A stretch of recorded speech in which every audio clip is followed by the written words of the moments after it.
Hello twin flames. चलिए ये video खुसूसन उन लोगों के लिए है जो लोग मुझे बार बार क्वेश्चनिंग करते हैं, स्पेशली जो डिवाइन फेमिनाइंस होते हैं। वो पूछते रहते हैं कि मेरा जो डीएम है कब अवेकन होगा, कितना टाइम लगेगा। आज उन लोगों के लिए ये वीडियो है और हम इस वीडियो के थ्रू समझने की कोशिश करेंगे कि अवेकन होने के लिए स्पिरिट जो होती है, जो हम सोल एनर्जी कहते हैं, सोल एनर्जी और आपका जो माइंड होता है और आपकी बॉडी होती है, बैलेंस करना पड़ता है। और वो किस तरह से बैलेंस करते हैं हम इस वीडियो में जानने की कोशिश करेंगे। ठीक है, चलिए वीडियो आगे बढ़ाते हैं। चलिए आज हम समझने की कोशिश करेंगे कि अगर एक इंसान अवेकन होने के लिए उसकी बॉडी, उसकी माइंड और उसकी सोल स्पिरिट, ये तीनों को बैलेंस होना पड़ता है। वो किस तरह से बैलेंस होती है हम प्रैक्टिकली जानने की कोशिश करेंगे, समझने की कोशिश करेंगे। ठीक है, ब्रेन वेव्स होते हैं। ब्रेन वेव्स होते हैं, मैंने ऑलरेडी बात किया है इसके बारे में। ब्रेन वेव्स के बारे में ऑलरेडी मैंने बात किया है। आज उसी के बारे में हम बात करेंगे। चलिए, अल्फ़ा करके होता है ब्रेन वेव, उसके बाद बीटा होता है, गामा होता है, थीटा होता है एंड डेल्टा होता है। ये 5 ब्रेन वेव्स होते हैं और ये फ्रीक्वेंसी के थ्रू चलते हैं।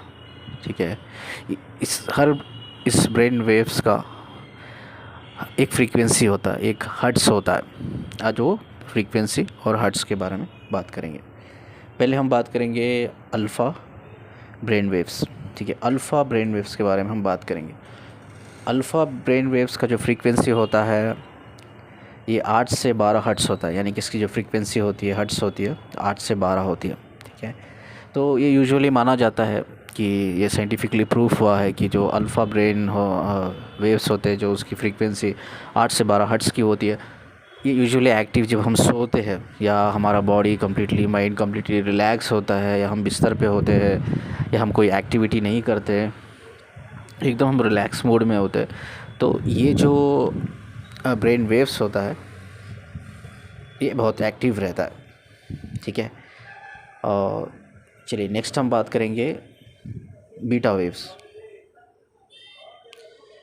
बीटा वेव्स जो नेक्स्ट उसकी जो फ्रीक्वेंसीज होती है, यानी कि हर्ट्स होता है, वो 12.5 30 तक, 12 12.5 30 तक उसके हर्ट्स होते हैं, यानी कि उसकी फ्रीक्वेंसीज हर्ट्स होते हैं। और ये बीटा वेव्स क्या है, हम उसके बारे में बात करेंगे। बीटा वेव्स अक्सर हमें देखा गया है और ये साइंटिफिकली प्रूफ है, ये ब्रेन वेव्स जो होते हैं बहुत एक्टिव होते हैं जब हम यूजुअली कोई एक्टिविटी में इन्वॉल्व होते हैं, या कुकिंग हो, या रनिंग हो, या कोई भी एक्सरसाइज एक्टिविटी कर रहे हो, जॉगिंग कर रहे हो, साइकिलिंग कर रहे हो आप, या कोई गेम खेल रहे हो, स्पोर्ट खेल रहे हो, या बिस्तर से उठ के काम शुरू कर दिया है, कुकिंग कर दिया है, क्लीनिंग करना शुरू कर दिया है, जो भी, मतलब आपकी बॉडी एक्टिव है, आप कुछ ना कुछ काम कर रहे हो, आप कुछ ना कुछ सोच रहे हो, तो ये बीटा वेव्स जो होता है ना, तो अल्फ़ा वेव क्या होता है, जब हम बिछाने पे होते हैं, हम बिस्तर पे होते हैं, बेड पे होते हैं, तो वो क्या होता है, एक्टिव रहता है, बहुत एक्टिव रहता है, ये फ्रीक्वेंसी बड़ी एक्टिव रहती है।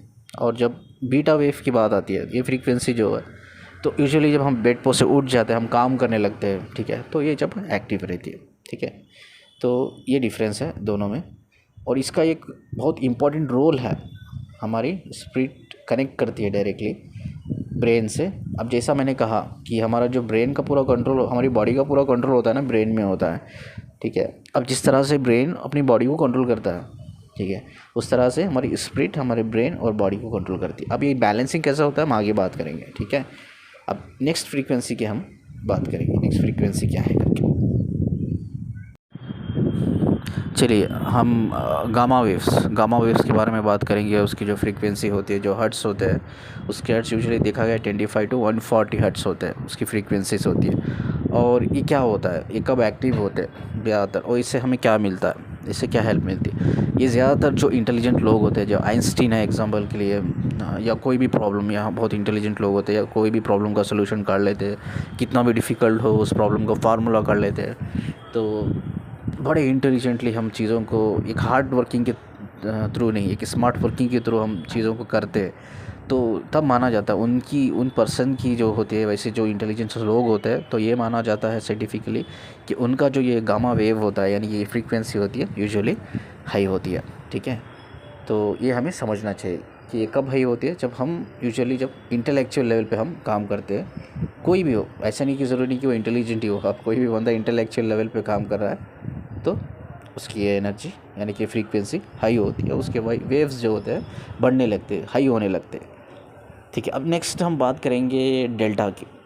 डेल्टा क्या है? Delta frequency. डेल्टा फ्रीक्वेंसी उसकी जो डेल्टा फ्रीक्वेंसी की जो ये है हर्ट्स है 0.5 to 4 हर्ट्स जो उसकी फ्रीक्वेंसी है। ठीक है, डेल्टा जो ब्रेन वेव्स है एक, उसकी जो फ्रीक्वेंसी जो मैंने बताया, ये यूजुअली ये माना जाता है भाई ये स्लीपिंग टाइम जब हम डीप स्लीप में होते हैं तो इसकी जो फ्रीक्वेंसीज हाई होती है। ठीक है, स्पेशली जो बहुत से लोग क्वेश्चनिंग करते हैं कि यार सोल ट्रैवल, सोल प्रोजेक्शन, चीज़ें के बारे में बहुत बात करते हैं यार, टेलीपैथिक कम्युनिकेशंस के बारे में बात करते हैं, तो यूजुअली जो सोल इसमें जो स्पिरिचुअलिटी में होता है, यूजुअली जब ये ब्रेन वेव्स जो डेल्टा ब्रेन वेव्स है जो इसकी फ्रीक्वेंसी है तब ये हाई होती है ना, तो हम यूजुअली क्या होता है डीप स्लीप में चले जाते हैं, बहुत डीप स्लीप में जाते हैं।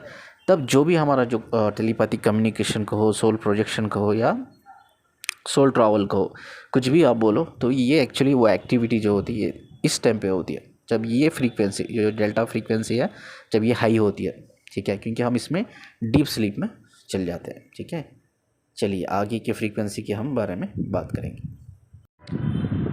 हाँ, डेल्टा फ्रीक्वेंसी को लेकर और एक चीज़ मैं बताना चाहता हूँ, ये यूजुअली सुना है कि बच्चों में हाई होती है ये फ्रीक्वेंसी। दूसरे पॉइंट, जैसा हमने अगर स्पिरिचुअलिटी में बात करें तो ये यूजुअली जो हम सोल ट्रैवल करते तब हाई होती है, और दूसरा जो पॉइंट होता है बच्चों में, यानी कि ये फ्रीक्वेंसी हाई होने से हमारी बॉडी के अंदर जो हार्मोनल ग्रोथ जो होती है वो हाई होती है। स्पेशली ये बच्चों में, जो न्यूबॉर्न बच्चे होते हैं, जैसे हम कहते हैं यार 5 साल तक बच्चे का ब्रेन डेवलप होने में लगता है। ठीक है, तो ये जैसा कि यार 18 साल, 20 साल, किसी को 25 साल तक पीरियड तक ये फ्रीक्वेंसीज हाई ही रहते हैं, जो डेल्टा फ्रीक्वेंसी सही होते हैं। लेकिन जाते जाते by the period of time, जैसा 25 ईयर्स क्रॉस हो जाते हैं, किसी का 21, 22, 20 क्रॉस होने के बाद तो ये फ्रीक्वेंसीज धीरे धीरे कम होने लग जाती है। फ्रीक्वेंसी एक्चुअली यूजुअली बहुत हेल्प करती है हमारी फिज़िकल बॉडी को, हमारे हार्मोन्स ग्रोथ करने में। तो इसीलिए हम बोलते हैं, डॉक्टर्स बोलते हैं, बच्चे जब छोटे होते हैं ना, जो कितना ज़्यादा वो सोचते हैं तो उतना उनकी ग्रोथ बढ़ती है, बिकॉज वो कितना ज़्यादा होते हैं डीप स्लीप में। जैसा कहा डेल्टा जो फ्रीक्वेंसी एक्टिव होती है हमारी, वो डीप स्लीप में होती है। जितना डीप स्लीप में बच्चे होंगे उतना ही ये डेल्टा जो है फ्रीक्वेंसी, ठीक है, ये वाइव्स जो है उतनी हाई होती है। जितनी ही वो हाई होती है उतना ही हार्मोनल ग्रोथ ज़्यादा होता है बच्चों का। ठीक है, तो ये point it's very very important point कि क्यों डॉक्टर्स बोलते हैं कि यार बच्चों को सोना चाहिए। अगर जो बच्चा ज़्यादा सोता नहीं है उनकी ग्रोथ कम होती है, माइट भी उनकी हाइट कम होती है, उनकी हार्मोनल ग्रोथ कम होते हैं, तो इसकी वजह से उनका ब्रेन का कंप्लीटली जो प्रोसेस होता है वो कंप्लीट नहीं होता है। डेवलपमेंट का जो ग्रोथ का होता है प्रोसेस कंप्लीट नहीं होता 5 साल होने के बावजूद भी, तो कुछ ना कुछ इम्पेयरमेंट्स होता है। ठीक है, इम्पेयरमेंट्स होता है बायोलॉजिकल फॉर्म में। तो ये जो डेल्टा वेव्स है यूजुअली जब डीप स्लीप में होते हैं तो ये बहुत हाई होते हैं, और हर बच्चे को सोना चाहिए। और कोशिश कीजिए आपके घर में बच्चे हैं तो ज़्यादातर उनको सुलाने की, जितना वो डीप स्लीप में जाएंगे उतना उनका जो डेल्टा वेव है जो फ्रीक्वेंसी है उतनी ही हाई होगी, और उतनी ही हाई होने से हार्मोनल ग्रोथ अच्छा होगा। चलिए हम नेक्स्ट फ्रीक्वेंसी के बारे में बात करेंगे, या वेव के बारे में बात करेंगे। नेक्स्ट जो ब्रेन वेव्स जो है थीटा, उसका जो फ्रीक्वेंसी होते हैं जो 4-7, ठीक है, 4 से 7 तक हर्ट्स होता है, 4 to 7 हर्ट्स तक ये होता है। और ये जो फ्रीक्वेंसी है यानी कि जो थीटा ब्रेन वेव्स है, तो इससे क्या होती है, इससे क्या बेनिफिट मिलती है? ये तब भी हाई होती है कभी भी जब हमारे ब्रेन में हाई होती है, तो ये हमें चीज़ों को मेमोराइज़ करने में हेल्प करती है, चीज़ों को हेल्प करने में कोशिश करती है, अलग अलग स्किल को डेवलप करने की हमारे अंदर पोटेंशियलिटी पैदा करती है। वी हमारा ब्रेन है ना एक स्मार्ट तरीके से काम करने लगता है। यूजुअली जैसा हम डे टाइम में होते हैं, ऑफिस में होते हैं, या किसी पर्टिकुलर काम में होते हैं, तो सब ज़्यादातर ये डे टाइम में ज़्यादातर ये जब हम स्पेशली किसी काम में बिज़ी होते हैं तो ये हमें सपोर्ट करती है। ये जिनकी भी ये जो ये वाइव्स है, जो ब्रेन वेव्स है जिनके भी हाई होते हैं, तो they are very skillful person, जैसा हम बोलते हैं ना कि स्किल अनस्किल करके, तो बहुत स्किलफुल होते हैं वो लोग, और बहुत चीज़ों को बहुत जल्दी रिकैप करते हैं, मेमोराइज करते हैं। तो जिसकी भी ये हाई होती है तो उनको बहुत हेल्पफुल होता है चीज़ों को मेमोराइज़ करने में, चीज़ों को स्किल तरीके से मैनेज करने में, ठीक है, हर चीज़ों को, जैसे आपकी एबिलिटी हो, आपका ग्रोथ हो, ट्रेनिंग हो, कंपटीशन हो, जो कुछ भी हो, बहुत आपको हेल्प करता है। चलिए नेक्स्ट हम बात करने की कोशिश करते हैं। चलिए अब हम मेन क्वेश्चंस के बारे में बात करेंगे जो मुझे बहुत से पूछते रहते हैं फेमिनाइन की हमारा डीएम कब अवेकन होगा। तो हम उस प्रोसेस को बात करेंगे कि स्पिरिचुअल जो सोल एनर्जी होती है, या अब स्पिरिचुअलिटी के ऊपर बात करेंगे हम। तो स्पिरिचुअल जो सोल होती है यार, जो स्पिरिट कहते हैं सोल एनर्जी को, तो किस तरह से बैलेंस करती है हमारे माइंड और बॉडी को। तो ये उससे पहले मैंने ये जो 5 फ्रीक्वेंसीज बताई, जो ब्रेन वेव्स बताया, ये फंक्शनिंग करते हैं हमारे ब्रेन में, ठीक है। ये बहुत सपोर्ट करते हैं हमारे ब्रेन को, ब्रेन के जो पार्ट्स होते हैं उसको, ठीक है। अब क्या होता है, हम अब बात करेंगे अब क्या होता है जो हमारी सोल होती है, हमारी जो सोल होती है और सोल एनर्जी होती है। तो वो क्या होता है, सोल एनर्जी जो होती है हमारी, सोल एनर्जी डायरेक्टली जाके हमारे नर्वस सिस्टम से होकर, हमारे नर्वस सिस्टम से होकर, ठीक है, हमारे जो न्यूरॉन्स होते हैं, जो ब्रेन के न्यूरॉन्स होते हैं, जो लाखों करोड़ों में है, ठीक है, अरबों में है, ठीक है, बहुत न्यूरॉन्स है। तो उसमें क्या होता है, न्यूरॉन्स में वो ब्रेन किस तरह से काम करता है, हम ये स्टडी करेंगे, अभी समझने की कोशिश करेंगे। जो हमारा ब्रेन है ना, वो ब्रेन एक्चुअली नर्वस सिस्टम के थ्रू हमारे पूरी बॉडी को कंट्रोल करता है। जो हमारे ब्रेन में न्यूरॉन्स होते हैं, वो न्यूरॉन्स एक नहीं होते, लाखों करोड़ों अरबों होते हैं। तो वो जो न्यूरॉन्स होते हैं ना, वो एक इलेक्ट्रिक सिग्नल्स हमारी बॉडी में पास करते हैं, ठीक है, पूरी बॉडी में पास करते हैं। जब वो पूरी बॉडी में पास करते हैं ना, तो तब हमें एक्चुअली हमारी बॉडी, पूरी बॉडी हमारी एक्टिव रहती है। और हमारी जो बॉडी के हर पार्ट्स होता है ना, हम जो भी पार्ट्स हैं हमारी बॉडी के अंदर, बायोलॉजिकल पार्ट्स है, वो एक सिग्नल, इलेक्ट्रिक सिग्नल के बेस पे वो काम करने लगते हैं, ठीक है, इलेक्ट्रिक सिग्नल बेस पे वो काम करने लगते हैं। आपने सुना होगा यार, पैरालाइज हो जाते हैं लोग, क्योंकि ब्रेन का एक हिस्सा कोई है कि वो डैमेज हो गया है, वो काम नहीं कर रहा है, वो पैरालाइज हो गया है। यानी कि किसी बंदे का सीधा हाथ काम नहीं कर रहा है, सीधा पैर नहीं काम कर रहा है। क्यों नहीं काम कर रहा है, मतलब वो पर्टिकुलर जो हिस्सा है, जो न्यूरॉन सिस्टम से कनेक्ट होकर, नर्वस सिस्टम से कनेक्ट होकर, जो न्यूरॉन से कनेक्ट होता है, यानी कि इलेक्ट्रिक सिग्नल्स हम कहते हैं, जो इंफॉर्मेशन ट्रांसमिट करता है, जो इंफॉर्मेशन को ट्रांसमिट करता है, जो ऐसे हम इलेक्ट्रिक सिग्नल्स के थ्रू, ठीक है, जो न्यूरॉन से कनेक्टेड रहता है, हमारा नर्वस सिस्टम और न्यूरॉन से कनेक्टेड रहता है, जिसके हमारे न्यूरॉन से और हमारे नर्वस सिस्टम से जो इंफॉर्मेशन पास होती है, जो फ्लो होती है, जो ट्रांसमिट होती है इंफॉर्मेशन, ठीक है, वो जो इलेक्ट्रिक सिग्नल के थ्रू, ठीक है, वो इंफॉर्मेशन पास नहीं होती है। तो स्पेशली क्या होता है, जो भी हमारा, मेरा ये राइट हाथ और राइट पैर जो ब्रेन के हिस्से से कनेक्टेड है, ठीक है, अगर वो ब्रेन का हिस्सा डैमेज हो गया, ठीक है, तो उधर से क्या होगा, न्यूरॉन के थ्रू इलेक्ट्रिक सिग्नल पास होना बंद हो जाएगा। किसे, हमारे नर्वस सिस्टम को इलेक्ट्रिक सिग्नल जो होता है वो बंद हो जाएगा, न्यूरॉन के थ्रू इलेक्ट्रिक सिग्नल बंद हो जाएगा। जिससे क्या होता है, ब्रेन से मेरे सीधे हाथ को और मेरे एक सीधे पैर को इंफॉर्मेशन नहीं जाती, जो इंफॉर्मेशन जाना चाहिए ब्रेन को ऑपरेट करने के लिए, फंक्शनिंग करने के लिए, वो ब्रेन से मेरे हाथ और पैर तक नहीं जाती, यानी कि मेरे नर्वस सिस्टम से कनेक्ट नहीं होती है। तो इसकी वजह से क्या होता है, हम लोग पैरालाइज हो जाते हैं।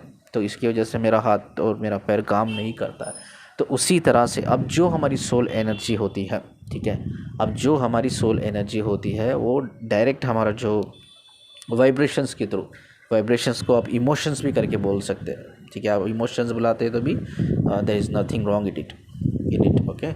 तो वाइब्रेशंस के थ्रू, जो हमारे इमोशंस का हो या वाइब्रेशंस की हो, जो हमारे सोल एनर्जी होती है ना, जो वाइब्रेशंस के थ्रू, हमारे इमोशंस के थ्रू, ठीक है, वो हमारी बॉडी से कनेक्ट होती है, हमारे बॉडी के डीएनए से कनेक्ट होती है, हमारी बॉडी के डीएनए से, जो बॉडी के डीएनए की जो ब्लूप्रिंट कहते हैं हम लोग, जो बॉडी के डीएनए से कनेक्ट होती है, हमारे इमोशन से कनेक्ट होती है वाइब्रेशंस के थ्रू, ठीक है। जो वाइब्रेशंस होते हैं, जो इमोशंस होते हैं हमारी जो सोल एनर्जी में, यानी कि स्पिरिट में, वो हमारी बॉडी के डीएनए से कनेक्ट होती है। डीएनए से कनेक्ट होकर नर्वस सिस्टम से जाकर, जो नर्वस सिस्टम से जाके हमारी बॉडी का जो न्यूरॉन होता है, न्यूरॉन, बॉडी के जो न्यूरॉन्स होते हैं, न्यूरॉन्स से कनेक्ट होते हैं। हमारी एनर्जी, मैं बोल रहा हूँ वाइब्रेशंस, हमारे जो वाइब्रेशंस है, यानी कि इमोशंस ही वाइब्रेशंस है, ठीक है। जो इमोशंस है वो वाइब्रेशंस हमारी soul energy, spirit, soul energy जो होती है ना, हमारे वाइब्रेशंस के थ्रू, हमारे इमोशंस के थ्रू, हमारे बॉडी के डीएनए से कनेक्ट होके, डीएनए के थ्रू जो नर्वस सिस्टम होता है हमारा, जो स्पाइनल कार्ड होता है, जो एक्चुअली स्पाइनल कार्ड से जो हमारा नर्वस सिस्टम कनेक्ट है, वो नर्वस सिस्टम से कनेक्ट होकर हमारे ब्रेन के न्यूरॉन तक कनेक्ट होता है, ठीक है। ब्रेन के न्यूरॉन से हमारी जब एनर्जी कनेक्ट होती है तो वहाँ से इलेक्ट्रिक सिग्नल पास होते हैं। कहाँ से, न्यूरॉन, ब्रेन न्यूरॉन से इलेक्ट्रिक सिग्नल्स पास होते हैं हमारे पूरे ब्रेन को और पूरी बॉडी को वो जब जाके कम्प्लीटली जब जाके हमारी सोल, हमारा ब्रेन यानी कि माइंड यानी कि हमारी बॉडी हमारे हमारे डीएनए से कनेक्ट हो जाती है, हमारे कम्प्लीटली इमोशन से, वाइब्रेशन से कनेक्ट हो जाती है। ठीक है, जब वो कम्प्लीटली हमारी सोल मर्ज हो जाती है, बैलेंस कर लेती है, जैसा मैंने कहा कि जिस तरह से ब्रेन बॉडी को बैलेंस करता है उसी तरह से सोल एनर्जी स्पिरिट हमारे ब्रेन और बॉडी को बैलेंस करती है।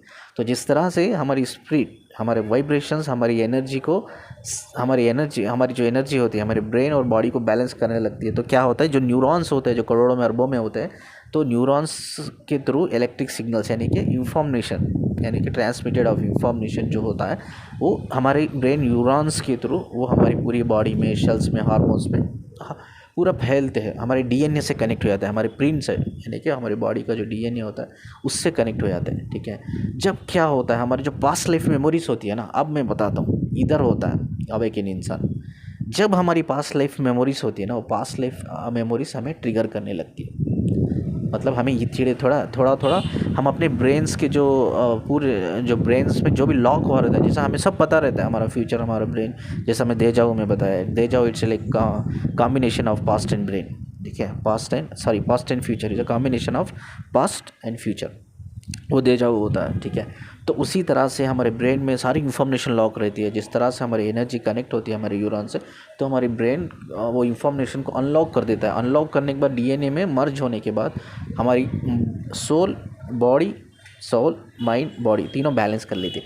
तीनों बैलेंस करने के थ्रू हार्मोन्स यानी कि बॉडी के जो हार्मोन सेल्स होते हैं सब मर्ज होने के बाद तो क्या होता है, तो जो वाइब्रेशंस होते हैं, जो इमोशंस होते हैं ना, इमोशंस हमारे डीएनए को ट्रिगर करने के बाद हमारा माइंड जो है ना, न्यूरॉन्स के थ्रू, एक इलेक्ट्रिक सिग्नल्स के थ्रू मेमोरीज़ को, पास्ट लाइफ मेमोरीज़ को रिकैप करने लगता है, यानी कि वो अनलॉक हो जाती है। जो विजडम, स्पिरिचुअल विजडम होता है ना, अनलॉक हो जाता है, तो हम मेमोराइज़ करने लगते हैं। तो बात कहीं ना कहीं हम कनेक्ट करने लगते हैं अपने आप से, अपनी सोल से, हमारी बॉडी माइंड अपनी सोल से कनेक्ट करने लगते हैं। बात हम समझ में लगते हैं, भाई डीएम कौन है, डीएफ का है, what is the purpose of my life, what is the purpose of soul, last life में क्या हुआ था, मैं क्यों इस दुनिया में आया हूँ, हु आई एम आई, हम पूछते रहते ना, हु आई एम आई। तो ये सब चीज़ें क्लियर हो जाती है। ठीक है, ये सब चीज़ें क्लियर हो जाती है। तो इस तरह से एक्चुअली क्या होता है, अवेकनिंग होती है। It's not very easy. ठीक है, न्यूरॉन्स जो होते हैं हमारी ब्रेन के, उसको बहुत काम करना पड़ता है, बहुत सिग्नल्स भेजना पड़ता है, कंप्लीटली बैलेंस करना पड़ता है जो एनर्जी, क्योंकि एनर्जी जो होती है एक ब्रेन के लिए एक नया सिग्नल होता है, एक नया एक्सपीरियंस होता है। अब ब्रेन का तो काम क्या होता है, बॉडी को बैलेंस करना, लेकिन जब एनर्जी कनेक्ट होती है वाइब्रेशंस के थ्रू, इमोशंस के थ्रू, न्यूरॉन्स को कनेक्ट होती है ब्रेन के, तो उसके लिए एक नया एक्सपीरियंस होता है, वो एक नई इन्फॉर्मेशन होती है, एक बड़ा ट्रांसमिशन होता है।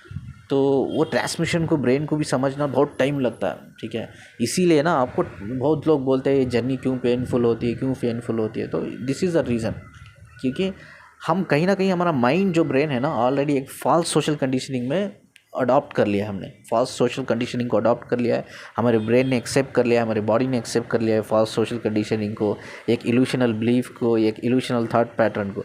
अब उससे बाहर निकलना है। अब जैसा ही आपकी सोल एनर्जी कनेक्ट होती है, स्पिरिट कनेक्ट होती है, वाइब्रेशंस के थ्रू, इमोशंस के थ्रू, न्यूरॉन्स को सिग्नल भेजने लगती है, इलेक्ट्रिक सिग्नल्स के थ्रू न्यूरॉन्स को ट्रिगर करने लगती है।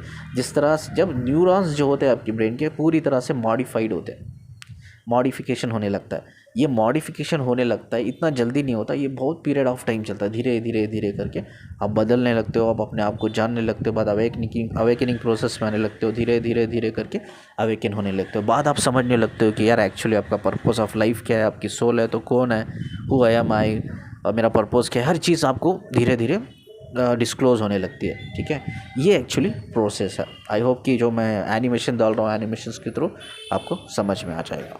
ठीक है, चलिए और एक सीक्रेट मैं रिवील करता हूँ आपसे, वो भी हम बात करेंगे। चलिए, मुझे ये भी एक क्वेश्चन आया था कि जब इंसान मरता है तो उसके दिमाग में क्या चलता है। ठीक है, तो देखो, I am not a religious person, I always believe in the fact, I always believe in the reality, I don't believe in the evolution. ठीक है, तो मैंने भगवत गीता नहीं पढ़ी है, मैंने बाइबल नहीं पढ़ी है। ठीक है, आई एम मुस्लिम की मैंने कुरान जानता हूँ, तो कुरान को मैंने सुना है। ठीक है, तो कुरान में पहले ये लिखा है कि यार इंसान इस दुनिया से जाने से पहले दोज़ख और जन्नत यानी कि हेल और हेवन दिखा देता है, ऊपर वाला इधर ही दिखा देता है, ज़मीन पे ही दिखा देता है। ठीक है, और कुछ लोगों के लिए मौत बड़ी आसान होती है, खुशी खुशी चली जाती है उनकी रूह, उनको बॉडी को, इस दुनिया को छोड़ के, बॉडी को छोड़ के। और कुछ लोगों के लिए मौत बहुत भयानक होती है, तकलीफ़ होती है, दुख होता है, दर्द होता है, इतना बहुत मुश्किल होता है उनको ये दुनिया छोड़ना, ये बॉडी छोड़ना, ये बॉडी को छोड़ना, ठीक है। तो ये क्यों होता है? तो जैसा कुरान में बताया अभी, भाई आप दुनिया, जो इंसान है उसकी जो रूह आफ्टर लाइफ, जो इस दुनिया के बाद जो लाइफ होती है उसको आफ्टर लाइफ कहते हैं। आफ्टर लाइफ जो होती है उनके लिए, किसी के लिए अच्छी होती है, किसी के लिए बुरी होती है। तो उनको दिखाया जाता है कि जन्नत, भाई जन्नत दोज़ख तो दुनिया में ही दिखाया जाता है। असल में अगर मैं कहूँ, ये मेरा प्रैक्टिकल एक्सपीरियंस है, इस दुनिया में जब आते हो ना आप, देखिए इस दुनिया से आप जाते हो तो माइट भी आप नेगेटिव एनर्जी लेके जाते हो, क्योंकि लेकिन इस दुनिया में जब आते हो, जब एक बच्चे के अंदर एक रूह आती है, एक बच्चे के जिस्म में एक रूह आती है, इनकॉर्नेट होती है, ठीक है, तो वो एक पॉजिटिव एनर्जी की सोबत होती है, एक हाई वाइब्रेशंस की सोबत हाई ये होती है, इनकॉर्नेट होती है, यानी कि उस बॉडी के अंदर प्रवेश करती है। तो वो जो सोल होती है ना, it's completely high positive energy होती है। आपने हमेशा सुना होगा, हमेशा फील किया होगा, आपने सुना नहीं, फील किया होगा, बच्चों को देखकर ना हमारे फेस पे ना मुस्कुराहट आती है, एक हमें खुश होते हैं, हम हंसते हैं देखकर बच्चों को, एक पॉजिटिव एनर्जी फ्लो होती है। आपके घर में भी बच्चे होंगे, आप उनको गले लगा के देखिए यार, कितना पॉजिटिव फ्लो फील होता है उन बच्चों से, उनको खेलते हुए देखते हुए, मुस्कुराते हुए देखते हुए, हंसते हुए देखते हुए, यू फील लाइक अमेजिंग। क्यों? क्योंकि बच्चों में पॉजिटिव एनर्जी ज़्यादा होती है। क्यों?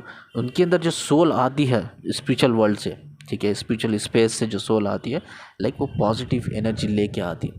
बात क्या होती है आगे आगे, जैसा सोशल कंडीशनिंग, जैसे जैसा हमें इंफॉर्मेशन, एक फॉल्स इंफॉर्मेशन, एक फॉल्स सोशल कंडीशनिंग हमारी सोसाइटी से मिलने लगती है, एक नेगेटिव थॉट पैटर्न हमारे अंदर क्रिएट किया जाता है, एक नेगेटिव बिलीफ पैटर्न क्रिएट किया जाता है। तो उसी बेस पे हमारे क्या होते हैं, हमारे डिसीशंस होते हैं, हमारे एक्शंस होते हैं, रिएक्शंस होते हैं, उसी बिलीफ पे हम रिलेएबल हो जाते हैं, उसी थॉट्स पे हम रिलेएबल हो जाते हैं। तो इसमें क्या होता है, कहीं ना कहीं वो पॉजिटिव एनर्जी कम नेगेटिव एनर्जी में बदलने लग जाती है। तो बड़े होते होते हम सिचुएशंस को फेस करने लगते हैं, हम अपने, कभी कोई लोग, कोई ऐसे होते हैं कि यार गुड कर्मा में इन्वॉल्व होते हैं, कोई ऐसे लोग होते हैं जो सिर्फ बैड कर्मा में इन्वॉल्व होते हैं। अच्छे काम भी करते हैं कुछ लोग अच्छे काम ज़्यादा करते हैं, कुछ लोग बुरे काम कम करते हैं, कुछ लोग बुरे काम बहुत ज़्यादा करते हैं और अच्छे काम बहुत कम करते हैं, ना के बराबर करते हैं। इसी बेस पे हमारी एनर्जी क्या होती है, डिस्ट्रॉय होने लगती है, ठीक है। तो अभी अभी जो है, ठीक है, ये साइंटिफिकली बोल रहा हूँ मैं, न्यूरोलॉजिस्ट जो है, जितने भी डॉक्टर्स हैं, तो ये एक छोटी सी स्टोरी मैं बताऊंगा। बहुत साल पहले, ये तो कुरान में तो बहुत साल पहले ही, हज़ारों साल पहले ही बता दिया हमें कि यार मरने से पहले इंसान को जन्नत और दोज़ख दिखाया जाता है करके। आज मैं उसको प्रैक्टिकली आपको एक इन्फॉर्मेशन देता हूँ, एक प्रैक्टिकली हुआ है, ठीक है।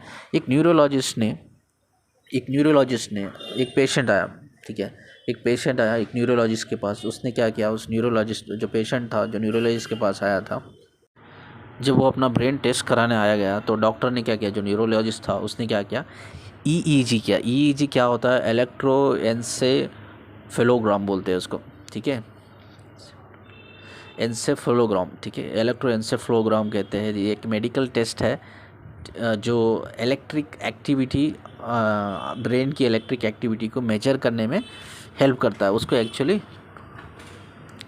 एक्चुअली नंबर्स ऑफ इलेक्ट्रोड्स कहते हैं, ठीक है। वो आपके जो स्कल्प होता है, स्कल्प पे लगाते हैं वो लोग, ठीक है, लगा के वो डायग्नोस करते हैं कि कंडीशन क्या है आपकी ब्रेन की करके। लेकिन इस टाइम पे आप, जो पर्सन होता है वो एक स्लीपिंग, एक स्लीपिंग मोड में होता है, उसको आंखें बंद करनी होती है, उसको रिलैक्स करना होता है।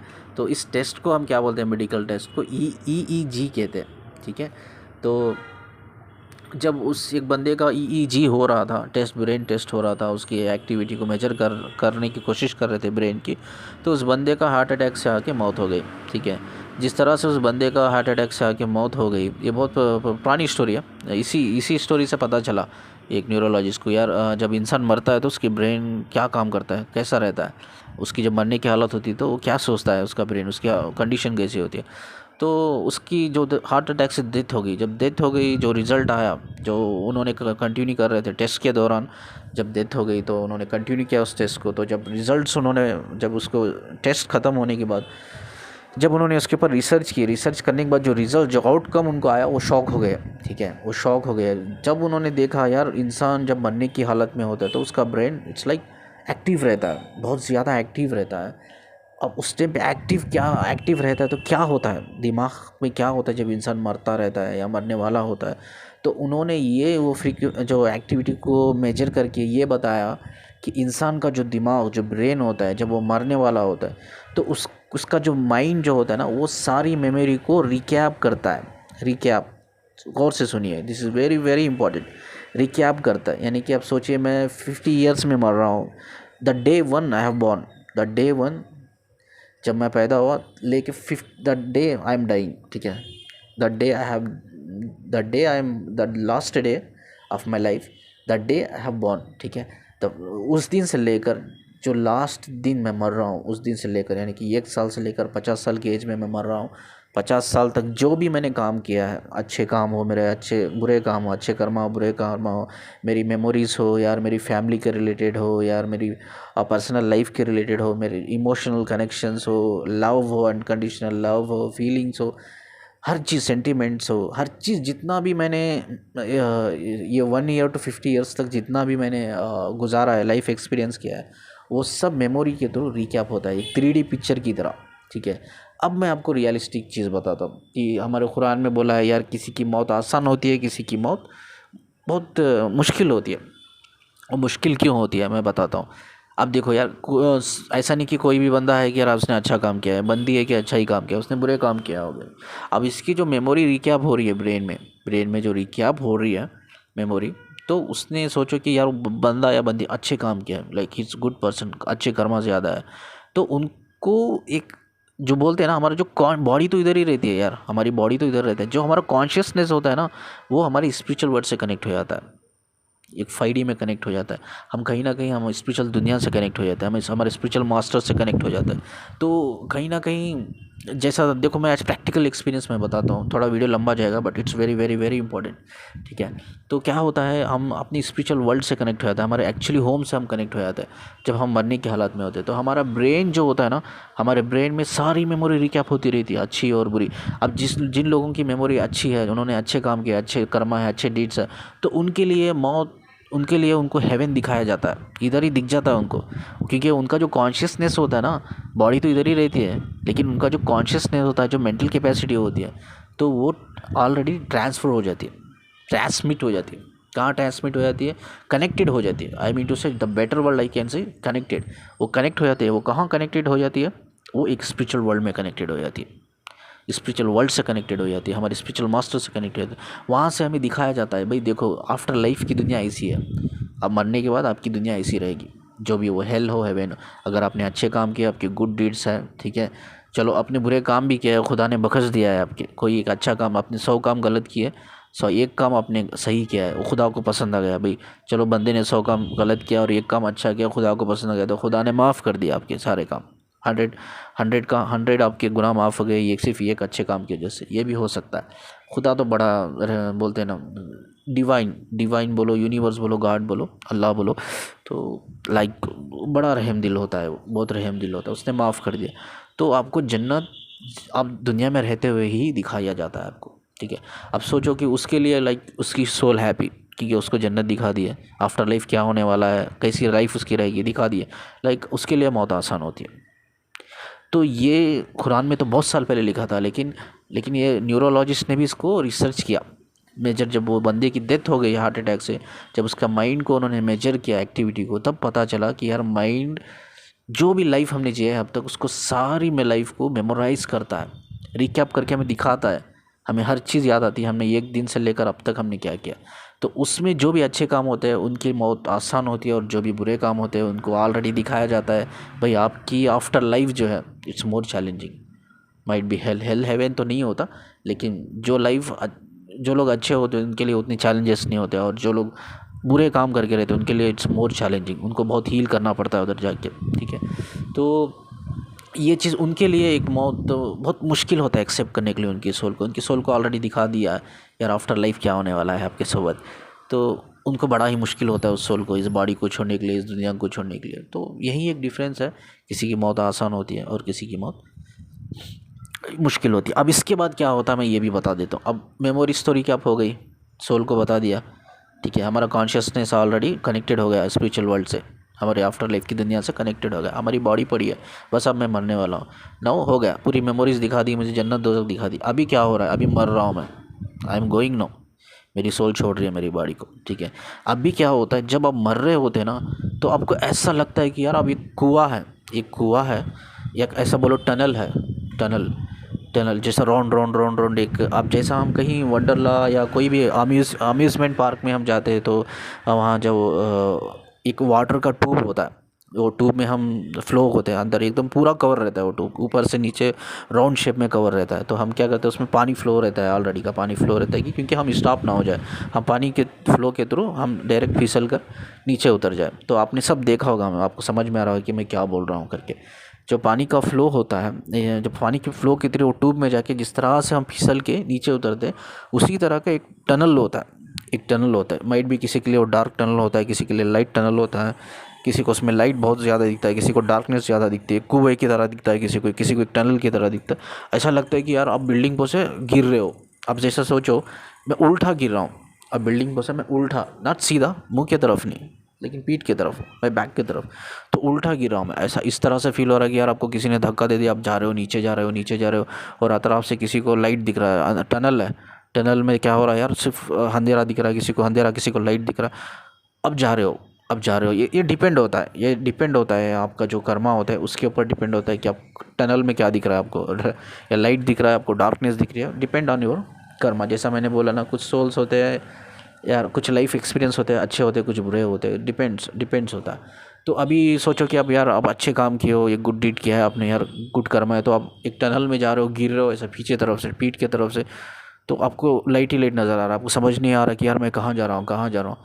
फाइनली जैसा ही आप गिर के फाइनल स्टेज में जाते हैं, उधर एक स्पिरिचुअल गेट होता है, जैसा ही वो गेट आप खोल के एंटर करते, तो फर्स्ट आप एक चीज़ जिस इंसान से आप मिलते हो ना, फर्स्ट वो है स्पिरिचुअल मास्टर, आपके एंजल्स।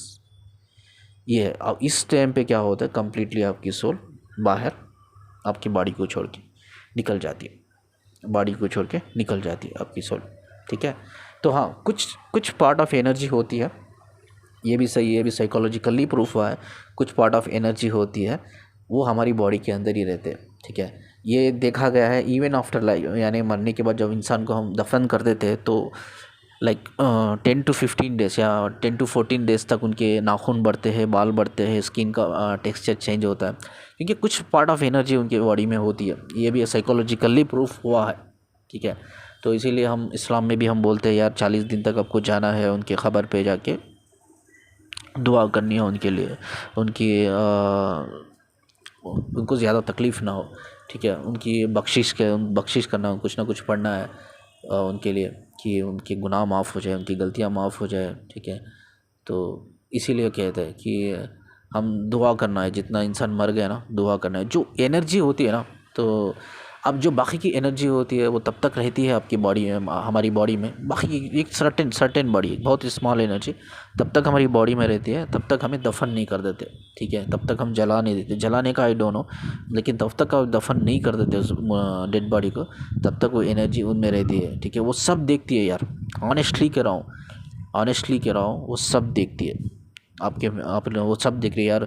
मैं मर गया हूँ, मेरे घर वाले रो रहे हैं यार, मुझे स्नान मैंने शवर दे रहे हैं, मेरे फैमिली वाले आए, सब रो रहे हैं, सब देख रहे हैं मुझे, सब मैं देखता हूँ, तब तक देखता हूँ, तब तक मुझे दफन नहीं कर देते। जैसा ही दफन करके मुझे आ जाते तो वो एनर्जी भी ख़त्म होके स्पिरिचुअल वर्ल्ड से कनेक्ट हो जाती है। हाँ, कुछ एनर्जी होती है, वो एनर्जी नहीं कह सकते क्योंकि बॉडी में जो कुछ शेल्स होते हैं, बॉडी में कुछ शेल्स होते हैं, वो अभी भी ज़िंदा रहते हैं, एक्टिव रहते हैं, तो उसके वजह से क्या होता है, इट्स नॉट एनर्जी, मैं एनर्जी तो नहीं कहूँगा, लेकिन हाँ वो कुछ सर्टेन पार्ट ऑफ एक हमारी बॉडी में शेल्स होते हैं जो ज़िंदा होते हैं, वो स्पेशली वो शेल्स जो होते हैं ना, वो हमारे नाखून को बढ़ाते हैं, हमारे स्किन के टेक्सचर्स को बढ़ाते हैं, चेंज करते हैं, हमारे बाल बढ़ाते हैं, ठीक है।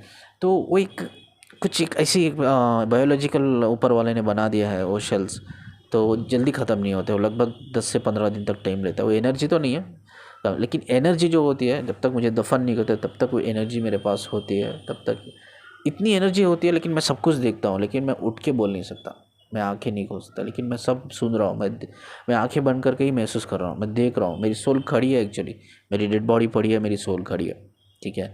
मेरी सोल देख रही है, सब कुछ देख रही है, ठीक है, सब कुछ देख रही है मेरी सोल। मेरे रिलेटिव आ रहे हैं, रो रहे हैं, मेरे घर वाले सब देख रही है, कौन मेरे बारे में अच्छा बोल रहा है, कौन मेरे बारे में बुरा बोल रहा है, ये सब हम देखते हैं। तब तक मुझे दफन नहीं कर देता। दफन करने के बावजूद भी उसकी उसकी उसके बाद जो होता है ना, उसके बाद जो कुछ सेल्स हमारी बॉडी में होते हैं, तो जो कनेक्टेड रहते हैं हमारी बॉडी से, उसकी वजह से नाखून के कलर्स चेंज होते हैं, नाखून बढ़ते हैं, स्किन का टेक्सचर चेंज होता है और बाल बढ़ते हैं। ठीक है, तो आई होप कि हैव क्लियर दिस वीडियो। बहुत लंबा गया है लेकिन आई होप कि इट्स वेरी इंफॉर्मेटिव वीडियो, कि आपको समझ में आए। ठीक है, कि ये क्या चीज़ है। आई होप कि मैंने पॉइंट्स क्लियर किए हैं। इसको इससे रिगार्डिंग लेकर कोई पॉइंट्स नहीं आना चाहिए, क्योंकि बहुत लोगों को ये पता नहीं होता। It's like wisdom, complete wisdom. Thanks ji मुझे सुनने के लिए।